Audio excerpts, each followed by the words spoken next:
KPBS On Demand is supported by Fleet Science Center's newest exhibit, Survival of the Slowest. See firsthand how nature's smallest, slowest, and weakest creatures can not only survive, but thrive in the wild. Open May 24th through September 1st. Learn more at fleetscience.org. Good morning, I'm Debbie Cruz. It's Wednesday, March 26. Experts say turning right on red is dangerous, but will the city's new safety guidance change anything? More on that next. But first, the headlines.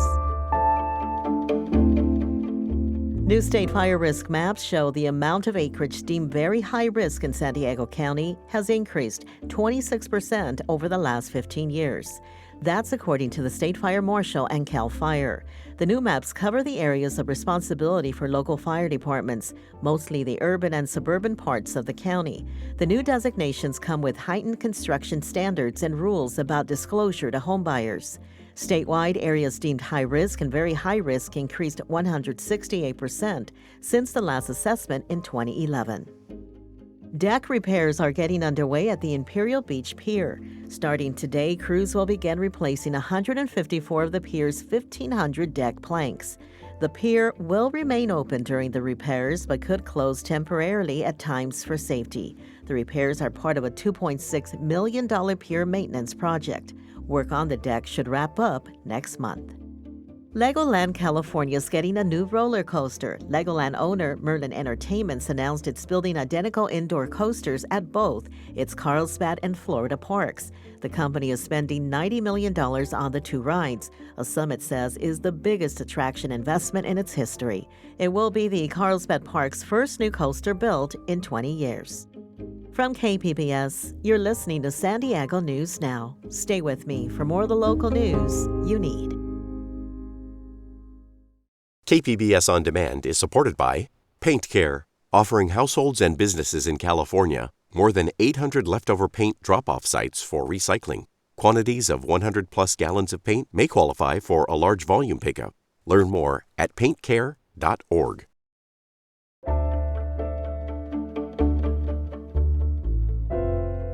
As President Trump heads into his 9th week in office, voters remain split on his job performance. Public Matters reporter Amita Sharma spoke with two local voters about their views. We begin with independent voter Mary Jo Petrovelli, followed by Republican Liliana Armenta.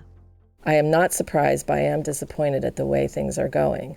Things that are important to me are the way that we treat people, the way that we treat immigrants, the way that we treat people of color, women, those in marginalized communities. I think civil rights are important. I think the way that we educate our children is important. I think the way that we treat our allies and our standing in the world is important. So Liliana, the same question goes to you. What matters to you, and how do you think President Trump is doing on those issues so far? What matters to me is our country, our people, and also our world stands.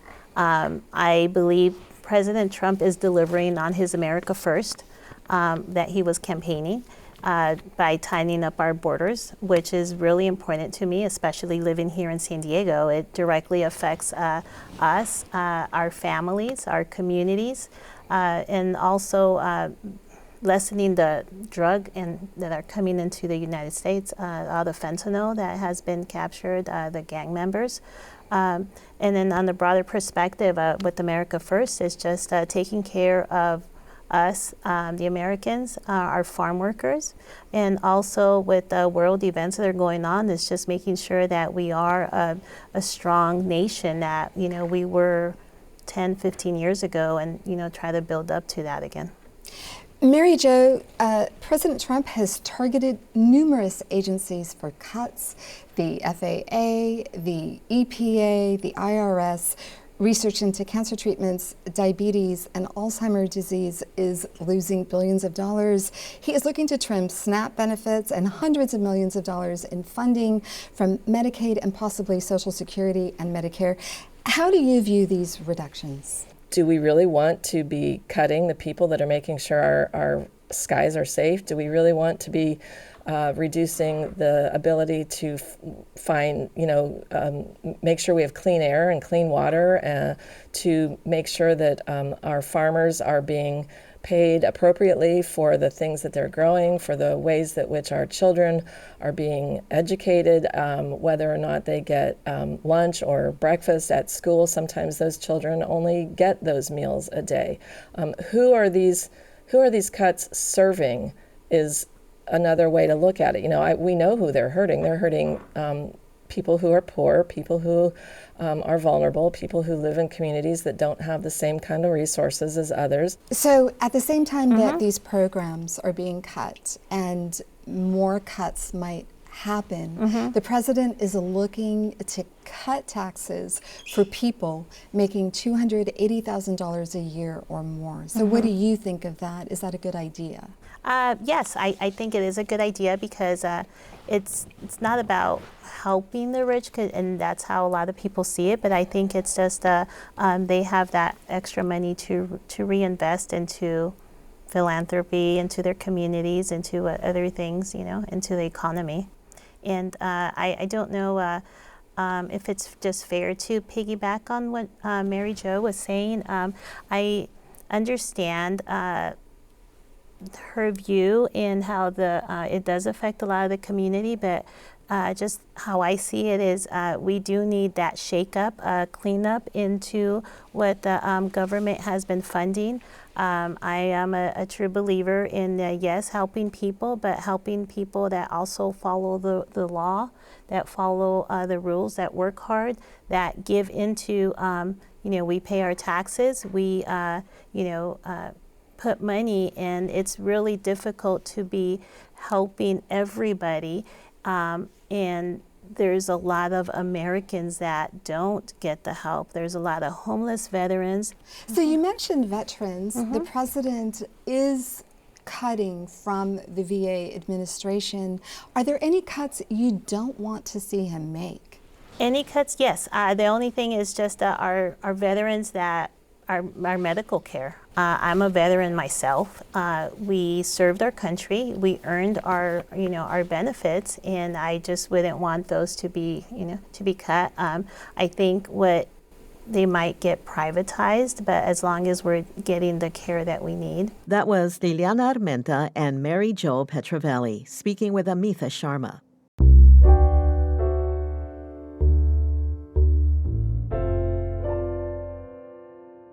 Making right turns on red lights was illegal in the United States for most of the 20th century.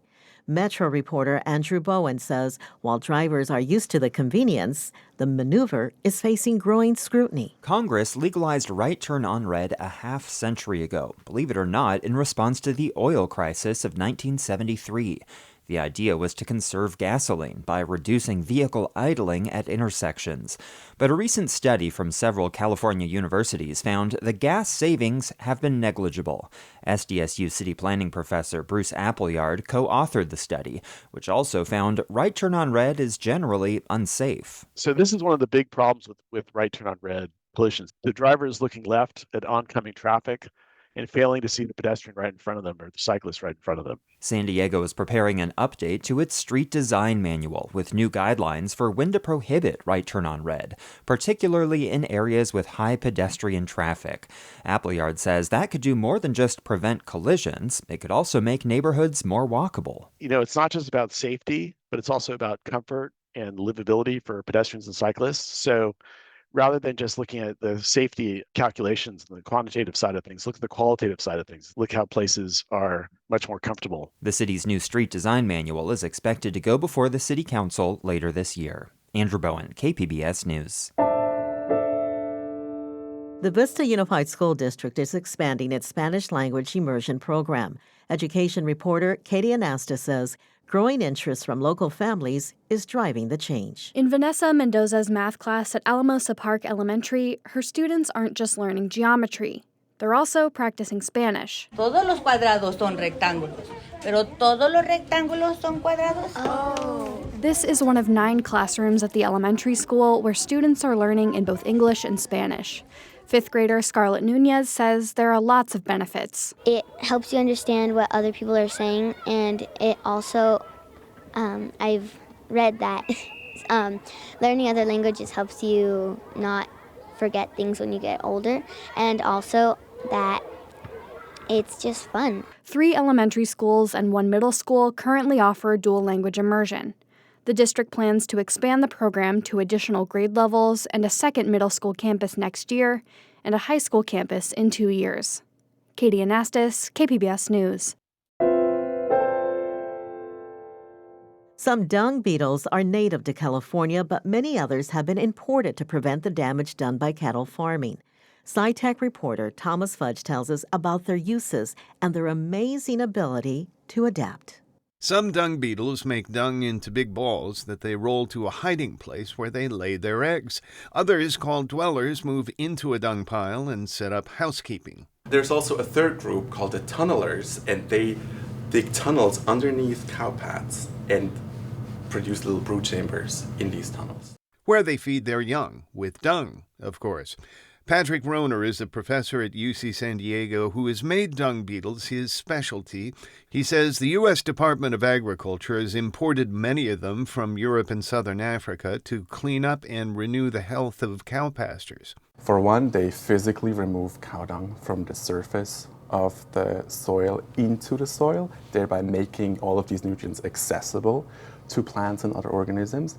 But they also aerate the soil because they often produce these tunnels.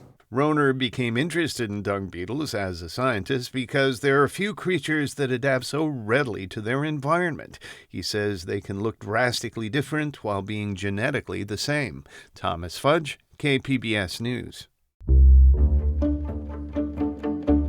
That's it for the podcast today. As always, you can find more San Diego news online at kpbs.org.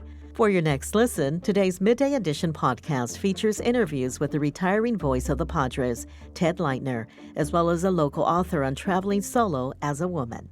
I'm Debbie Cruz. Thanks for listening and have a great Wednesday.